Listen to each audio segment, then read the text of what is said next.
تفاصيل حفل زواج الجزائرية إيناس والسوري موزو على الطريقة الجزائرية والبرنوس الجزائري والحلويات الجزائرية التقليدية الجميلة اللي حضراتكم عارفينها.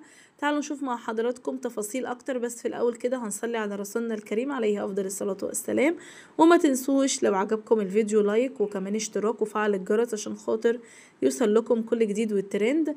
تم عقد قران الجزائرية إيناس والسوري موزو بعد جدل طويل حول علاقتهما.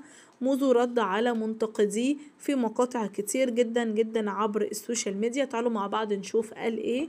قال: بسم الله الرحمن الرحيم، والموفون بعهدهم إذا عاهدوا صدق الله العظيم. إن شاء الله اليوم طالع إن حقق الوعد اللي عاهدته لنفسي أمام الله وأمام البنت. إن شاء الله كل شيء راح يتم بالحلال. للأسف كان لازم امبارح يصير كل شيء بتاريخ 21/9 بالنسبة إلى العقد اللي بيني وبين أجمل من أي عقد. الحمد لله رب العالمين تم الحلال بيني وبين البنت. الحمد لله تم الحلال، يعني تم الوحد. لأي شخص كان يشكك فيني أنا لم سامحك. لأي شخص كان يقول إذا عم يلعب بالبنت عم يصعد الحساب فيها، عم يكذب علي، عم يستغلها، أنا ما مسامحك.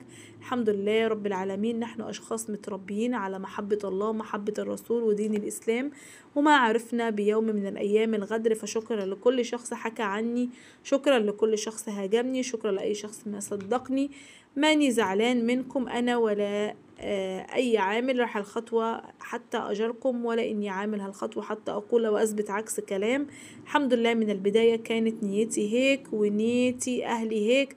أقعد مع مرتي، عرفتوا لازم أقعد مع مرتي ونتبادل الأحاديث، يعني صارت هلا ما فينكم وتقولوا موزو العذابي، موزو حبيبته، موزو وزوجته. بعد إذا عرفتوا إني أحبها كتير كتير كتير، وكلام كتير جدا قالوا عن زوجته. ربنا يا رب يسعدهم، اللهم امين يا رب. وانت الفيديو مع حضراتكم مع